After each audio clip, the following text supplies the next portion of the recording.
Another day, another story!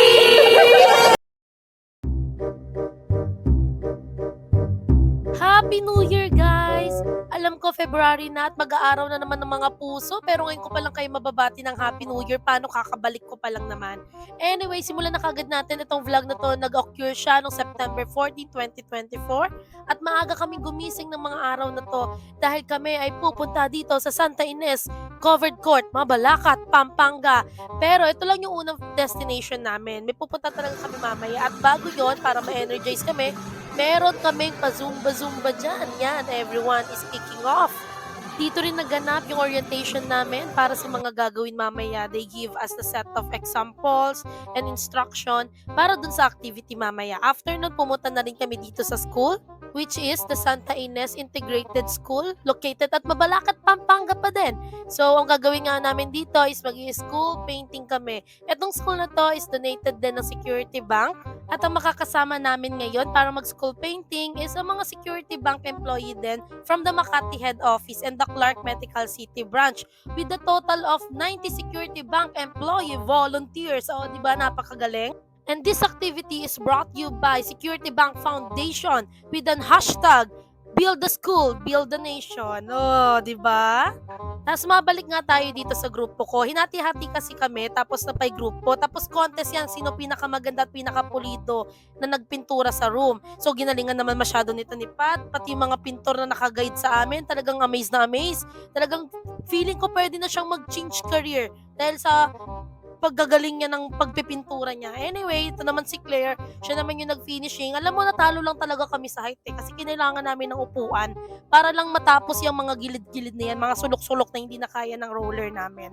Tapos, yan na yung finished product namin. Para sa akin talaga, nanalo kami. Panalo talaga kasi ang ganda talaga ng gawa namin. After nun, naghugas na kami ng kamay kasi meron ditong wash area tapos may mga sabon dyan na pwede namin gamitin. Prepared by Security Bank din syempre. And after nun, bumalik na ulit kami sa covered court kung saan kami nag-orientation kanina. And ito na nga yung surprise. Meron silang pa-buffet sa amin. Dandahan! Tapos noon, kumain lang kami. And after noon, meron pa silang palaro. Yan nga, ang unang laro, parang siyang charades. Partner si Ate Kat, tsaka si Ma'am Jerlyn kasi naiba yung group nila. Sunod naman, syempre, hindi naman kami magpapatalo ni Patricia. Kami mag-partner. One syllable. Classroom. Class. Book. Class record.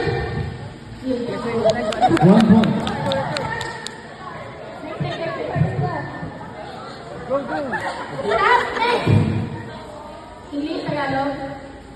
First word. Two words. Teacher. Next word. Teacher table. Go!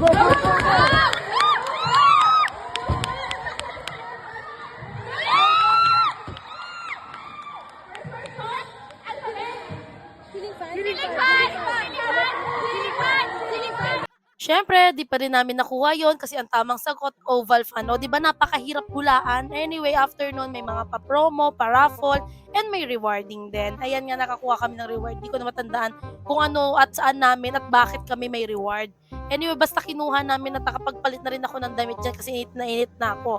At sa isa sa mga raffle doon, ito, nakakuha din yung dalawa namin kagrupo, si Ate Pat, tsaka si Ma'am Tess. Anyway, after nun, umuwi na din kami. Pumunta na kami sa may sakayan ng bus. Nag-bus nga lang kami papunta dito at magbabas din kami pa uwi.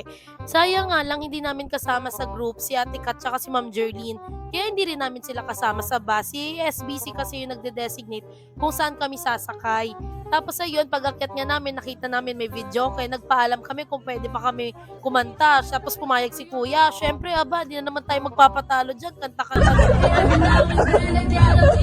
Helpless and I'm crying like a child in your arms. Turn around. Every now and then I get a little bit angry, and I know I've got to get out and cry. Turn around. Every now and then I get a little bit terrified, but then I see the look in your eyes. Turn around. Bright eyes. Every now and then I fall apart. Bright eyes. Every now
Grabe, sabi ko sa inyo, after ko kumanta, umulan talaga. Hindi ko alam kung nagsisi si Kuya Driver na pinayagan niya kaming kumanta. And then anyway, after noon, nag-take a break muna kami dito sa may pasalubong area. Bumili lang kami ng mga pwedeng pampasalubong, ng mga delicacies nila. And then, mabilisan lang talaga yan. Hindi namin nakita yung pangalawang bus. Kami lang yung nakita kong bus na bumaba dito.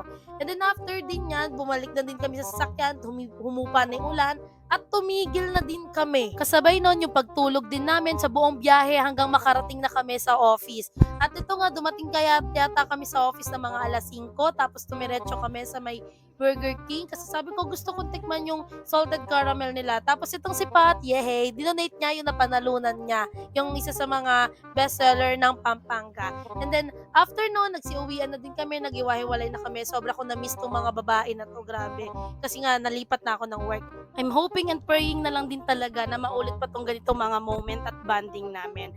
At kung umabot man kayo sa dulo ng video na to, maraming salamat sa pagsama! Bye-bye!